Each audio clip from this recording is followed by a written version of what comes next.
ko kallon su muka yi mun san matan ko a duhu ne ko kuma ta juya baya zan iya tambaya in ce titi ce ta ce eh ni ce, da na ji titi na san ba ta bace ba.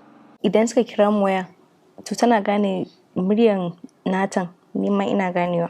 To abin da ya sa muka zaɓi auren tagwaye ba wani abu ne illa don da ya san tagwayen asali tun muna ƙanana akwai shakuwan nan, akwai soyayyar juna, akwai mutunta juna.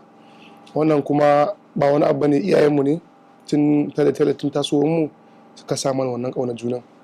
To ka san da akwai wani abu da yake raba yan uwantaka ko kuma zumunta shine mace. To mai tunanin ta yaya za mu kasance cikin wannan zumuntar, cikin ƙaunar juna, cikin zaman lafiya, sai muka to abin da ya kamata mu yi shine mu samu yan biyu wanda suka amsa sunansu yan biyu, wato masu kama ɗaya, masu son ƙaunar junansu, masu kuma hankali da nutsuwa. Kuma Allah cikin ikonsa ya ba mu wannan, zan ce gold ne ko diamond, don gaskiya ba karamin dace muka ba da mata, sai dai mu ce alhamdulillah. Gaskiya yadda muka ji ranar da aka daura mana aure, mun ji wani farin ciki wanda ba mu taɓa jin shi ba, saboda wani mafarki ne ko in ce wani zane ne wanda muka dade mana hasashen shi. Cikin ikon Allah kuma Allah ya zo ya tabbatar mana da wannan mafarki namu, burin mu ya cika. Actually gaskiya ba wani ne daga cikin ya ga ɗaya daga ciki ya ce na so ba, wannan haɗa mu aka yi. Akwai wata ƙawarsu ba na mantawa sunanta Bilkisu, ita kuma Aisha yayarta ce. Saboda haka mun san Aisha, sai Bilkisu take Aisha magana akan cewa akwai colleagues ɗinta wanda suke makaranta a Katsina, da ce fans mu ne kuma suna son waƙoƙinmu, musamman ma matata da suke kallo, kuma su babban burinsu shine su ma su aure tagwaye. Daman kamar yadda muka sha faɗa muna cikin tsakiya da addu'a ne, da Allah ya kawo su kawai sai muka ce to mun yi amanna, ban ma gan su ba. Sai daga baya muka yi tattaki muka tafi Dutsen ma. Ina so in tabbatar maka da cewa wannan lokaci shine lokacin farko da muka taɓa zuwa Dutsen ma, mu taɓa sanin ina ne ma hanyar Dutsen ma. Kuma zuwan mu na farko Allah ya sa komai ya tabbata kuma aka samu dacewa.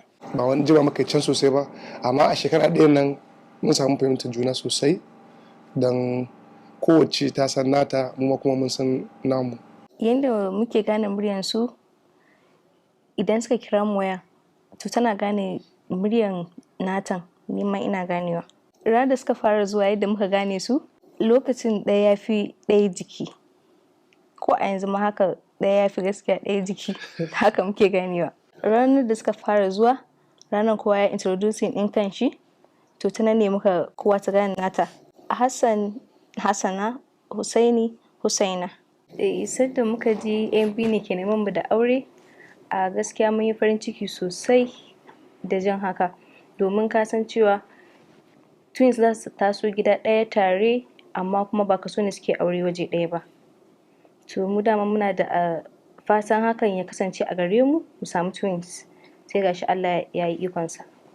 Yadda muka shirya wa rayuwarmu bayan aure, ba wani abu bane sabo, kuma ba wani canji bane, tunda mun sha faɗa a kafafen yaɗa labarai.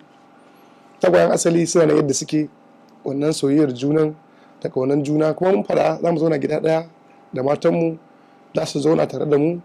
Girki ma mun faɗa, in sun tashi ba zancen wannan ta girki gobe jibonan su ta girki, a yan uwan juna ne, su zauna tare, su yi girkin su yi shawarorin su tare. Ko a da can da ake magana tagwayen asali muna da waya sama da guda ɗaya, to amma abin da ya sa muka ɗauke ta a mazaunin ɗaya, saboda duk lokacin da za a yi waya da mu ba a cewa wai ok wannan wayar ka ce Hassan rike, ko kuma a wannan wayar ka ce Usaini rike. A za mu iya kamar sai wayoyi sai mu ce to ok Glo din mai tafi wannan wayar, Airtel din mai tafi wannan wayar, duk wanda ka kira za ka iya samun mu a ciki, kuma mu we believe cewa wayoyin mu ne ga baki ɗaya, ba wai waya ɗaya ba ce. Kamar matan mu yanzu ba su da problem, ko yaushe suke buƙatar magana da mu za su kira duk wanda suke so a lokaci ɗaya, kuma za mu amsa musu baki ɗaya, so ba shi da wani damuwa a wajen mu. Kuma kamar yadda ka faɗa, matan nan da sun yi amfani da waya ɗaya, amma yanzu ba su amfani da waya, kowace da wayarta. Kuma ko da a ce waya ɗayan muka sai musu muka ce su riƙe, ba za su yi jayayya da mu ba, saboda masu tarbiyya ne, masu da'a ne, masu hankali ne, masu bin mu ne sau da kafa. Ita soyayya daban take gaskiya, kuma an ce soyayya ga mun jini, ko kallon su muka yi mun san matan mu. Wani lokacin kuma idan misali ko a duhu ne ko kuma ta juya baya, zan iya tambaya in ce titi ce, ta ce eh ni ce, da na ji titi na san ba ta bace ba. A tutu ce, za ta ce a tutu ce. sau da haka kusan ban fiye tinkara su kai tsaye ba sai mun tambayi wace ce a cikinsu, musamman idan ko sun juya baya ko a cikin duhu ne. Amma in kamar a hasken rana ne ko lokacin da muke a maki an ganin junansu, babu wani da tunanin wai mu kasa bambance su ko su mana gizo ko wani abu. To ita rayuwa ta aure ko in ce ƙarin aure kamar mace ce mai ciki, ba a san me za ta iya haifa ba. Mu dai a tsarinmu in aka ce tsarinmu gaskiya ba ma tunanin nan gaba ko nan da jimawa za mu iya sake ƙara aure, babu a san yadda Allah zai halinsa ba. Idan ma an ce za a ƙara auren babu komai, su zo sai a ga yadda za a tafi da shi, ba bane wanda zai wannan insha Allah. Ai ka gane maganar ƙara auren ce ma ba ta da tabbas, barantana ai tunanin an biyun ne ko ba an biyun ba ne.